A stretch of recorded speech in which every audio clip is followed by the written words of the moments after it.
La historia de Emmett Till es una de las más desgarradoras y emblemáticas del racismo en Estados Unidos, y su muerte marcó un punto de inflexión en la lucha por los derechos civiles. Emmett Louis Till nació en Chicago en 1941, en el seno de una familia trabajadora afroamericana.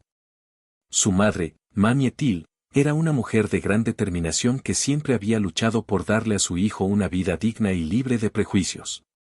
En el norte de Estados Unidos, Emmett creció con una mayor libertad que la que habrían experimentado los niños negros en el sur. Sin embargo, el racismo seguía siendo una constante en su vida.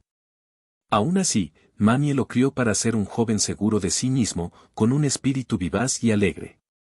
En el verano de 1955, cuando Emmett tenía 14 años, su madre lo envió a visitar a sus familiares en Money, Mississippi, un pequeño pueblo del sur donde las reglas y la realidad eran muy diferentes a las que Emmett conocía en Chicago.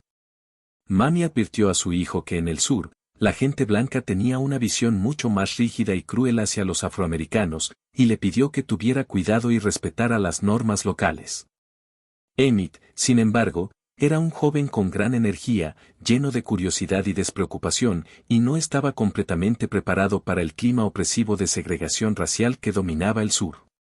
El 24 de agosto de 1955, Emmett y sus primos fueron a una tienda local llamada Bryant's Grocery y Meat Market, propiedad de una pareja blanca, Roy y Caroline Bryant. La tienda era frecuentada por la comunidad afroamericana local, y Emmett entró a comprar chicles. Según algunos testimonios, Emmett, en un acto de inocencia o jovialidad, hizo un comentario hacia Caroline Bryant, o tal vez le silbó de manera juguetona. Aunque el gesto pudo haber sido inofensivo en la mente de Emmett, cualquier interacción entre personas negras y blancas que no siguiera las normas de sumisión de la época era considerada una amenaza. Caroline Bryant afirmó más tarde que Emmett había tocado su mano y le hizo comentarios insolentes. Esta supuesta falta de respeto, según los estándares del sur racista de la época, fue vista como un insulto intolerable hacia una mujer blanca. Los rumores se esparcieron rápidamente, y la historia se distorsionó a medida que se contaba, alimentando el odio racial en la comunidad. Unos días después, en la madrugada del 28 de agosto de 1955, Roy Bryant y su medio hermano, J.W. Milam, llegaron a la casa del tío abuelo de Emmett, Mose Wright. Armados y llenos de odio, los hombres irrumpieron en la casa y exigieron que Emmett saliera con ellos. Mose Wright intentó intervenir, pero fue amenazado de muerte. Bryant y Milam llevaron a Emmett a un cobertizo apartado, donde lo torturaron de una manera brutal y despiadada. Le golpearon con una pistola, le arrancaron un ojo, y lo golpearon tan severamente que su rostro quedó irreconocible. Tras horas de tortura, los dos hombres llevaron a Emmett al borde del río Tallahatchie. Allí, le dispararon en la cabeza, ataron su cuerpo a un ventilador de metal con alambre de púas y lo arrojaron al río para que nunca fuera encontrado. La brutalidad del asesinato fue un acto de odio sin piedad, y los hombres pensaron que con esto habían eliminado el problema y dado una lección a la comunidad afroamericana local.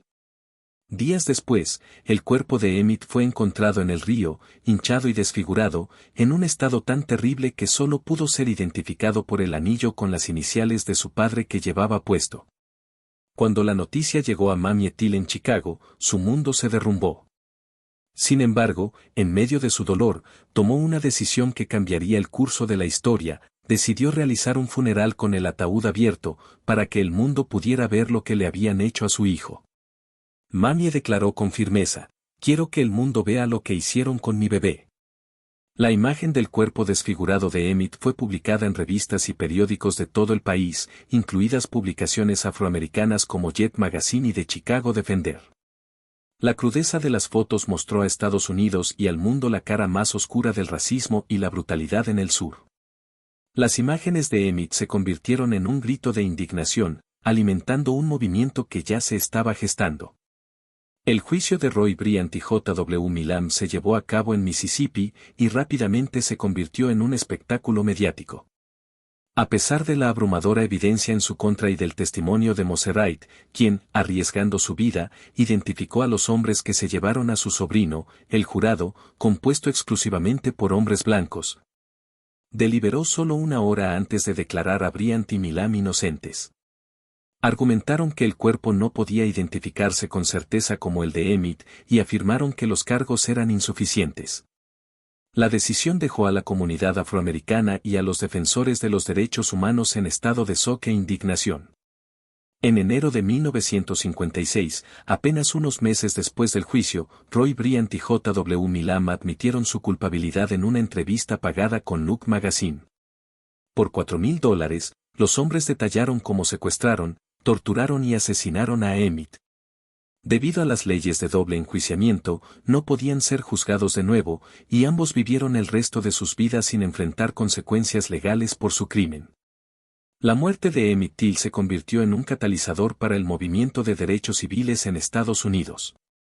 Su trágica historia inspiró a figuras como Rosa Parks, quien meses después, al negarse a ceder su asiento en un autobús de Montgomery, pensó en Emmett Till y en cómo su muerte simbolizaba la brutalidad de la segregación racial. La valentía de Mamie Till al exponer el sufrimiento de su hijo resonó en toda la nación, y la tragedia de Emmett fue un recordatorio de la urgente necesidad de un cambio. Décadas después, en 2008, Carolyn Bryant admitió en una entrevista que había exagerado los hechos en la tienda y que Emmett nunca la había tocado ni amenazado. Su confesión tardía solo resaltó la inmensa injusticia que sufrió Emmett y el dolor innecesario que su familia y la comunidad afroamericana tuvieron que soportar. El asesinato de Emmett Till sigue siendo uno de los episodios más oscuros de la historia de Estados Unidos, un recordatorio doloroso del odio y el racismo que una vez fue tan común en el país. Hoy en día, el nombre de Emmett Till está grabado en monumentos y conmemorado en libros y películas como símbolo de la brutalidad racial en Estados Unidos y como un llamado a la justicia, la igualdad y la humanidad. La historia de su vida y su trágica muerte educa a nuevas generaciones sobre los horrores del racismo, recordándonos que la lucha por los derechos civiles y la justicia sigue siendo relevante y necesaria.